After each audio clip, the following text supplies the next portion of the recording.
ब्रह्मांड उठावो हैं, गेंद कंदुक ब्रह्मांड उठा लूं, इसे तोड़ दूं धनुष को। कुछ तमक गई, क्रोध आया, राम जी ने मना कर दिया, बैठ जाओ। बड़ी समाज में, सज्जनों की समाज में तमक करके वचन बोलना अच्छा नहीं होता। बैठ गए हैं और विश्वामित्र कहते हैं गुरुजी, उठऊ राम भंजऊ भव चापा और मैटऊ तात जनक परितापा। हे बेटा राम, उठऊ राम भंजऊ भव चापा, संसार के दुख को दूर करो, इस धनुष को तोड़ दो। ये तो गुरु ऐसा कहें तब ये अहंकार रूपी धनुष टूट सकता है, पहले नहीं। गुरु जी की कृपा हो, क्योंकि गुरु महत पद है। राम जी सहज ही उठे, बहुत सहज स्वभाव। वो तो बड़े कोई दंड कर रहा है, कोई न्यू हाथन कर रहा है, कोई दे हला रहा है, और कोई इष्ट देव बड़ा भारी तमक के जाए। और राम जी तो ऐसे स्वभाव से चले कि जे भाई कोई ये तो बड़े अच्छे हैं, ये धनुष तोड़, अरे ये बालक धनुष तोड़ेगो, छोटा सा दूध महा बच्चा, और गुरुजी ने इनको दे दिया है। और जाकर के राम जी चले हैं बहुत धीरे से, और जाकर के प्रार्थना की, धनुष थे भैया, मैं तो हाथ जोड़ रहे हैं। कछु कह रहे हैं मन ही मन में, राजा कह रहे हाथ जोड़े हुए थे, टूटे वो धनुष्यों के मूढ़ थे ना। हाँ मूढ़, हाँ बेमूढ़ा नान पश्यंती पश्यंती ज्ञान चक्षुषः। भगवान की लीला है ना, हाथ जोड़े कहीं मैं ना हूं तो ऐसा कर, तू तो शंभु धनुष हुआ, मैं तो कैसे तोड़ दूंगो, ये तो गुरु जी तोड़ सकता है। और वो कह रहे लगे लाला जी तो हाथ जोड़ रहो है धनुष के, जा पे ना टूटे रहो, जी तो बहस हो ही है, हंस रहे। और कहा गुरुदेव मैं धनुष नहीं तोड़ सकता, मन ही मन में आप ऐसा करें तो हो सकता है शायद कि धनुष जो है रखा हुआ है, इसके एक कोने पर आकर के आप बैठ जाओ।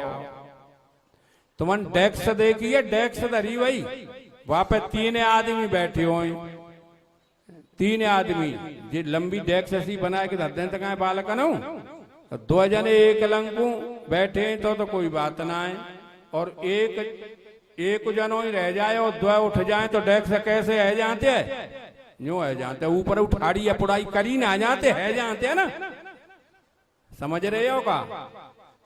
हाँ भगवान प्रार्थना करी, गुरुजी जाके या कोने पे बैठ जाइयो आके। गुरुदेव ने अपना वजन धनुष के एक कोने पर रखा, और धनुष अपने आप खड़ो है गो डेस्क की तरह। लोगों ने कही चुबैया जी तो हाथ जो रही ठाड़ो है, अब ही तो जाने हाथ ना लगाओ धनुष हो जी ठाड़ो कैसे परिगो धनुष जिका भयो भाई। तमाशा, अरे सबसे बड़े तो बाजीगर है ना, बाजीगर की बजीरे बसुरिया मायापुर के मेले में, बाजीगर की बजीरे बसुरिया मायापुर के मेले में। ये बाजीगर सबसे बड़ा बाजीगर, बाजीगर का खेल दिखा रहा है। गुरुजी के कारण धनुष खड़ा हो गया है, खड़ा हो गया। और खड़ा होने पर अब बोलो ऐसा करो गुरुजी कि मैं जाए बीच में जो जगह पकड़वे की हथिका नेक पकड़ लूंगो, अब नीचे ते उठ के और तुम जाए ऊपर बैठ जाओ। और गुरुजी के भजन को तो न धनुष तो सह सकता है न भगवान सह सकते हैं। गुरु में तो सबसे बड़ा भजन है ना, महत पद है ना, महानतम है ना, महत ब्रह्मणी आत्मनो यस्य सम आत्मा। महात्मा की व्युत्पत्ति महत ब्रह्मणी आत्मनो यस्य स महात्मा। महत परम बड़ा सबसे बड़ा जो पद है वो गुर पद है। गुरुजी निकर के ऊपर बैठे और राम जी ने हाथ में धनुष पकड़ो, झड़ाक टूट गो बीच में थे। अब लोग बाग बोले भाई जान तो तोड़ो ना, लेत उठावत खेचत गाड़े और काउन लखाए देख सब ठाड़े। सब कहने लगे चो भाई धनुष कैसे टूट गो, जो कोई जादूगर हुआ कहा है भाई अब हम सीता को ब्याह जाते न हो, लड़वे तैयार। मूर्ख, मूर्ख की व्युत्पत्ति जानते हो है? क्या है? मूर्छति मूर्ख।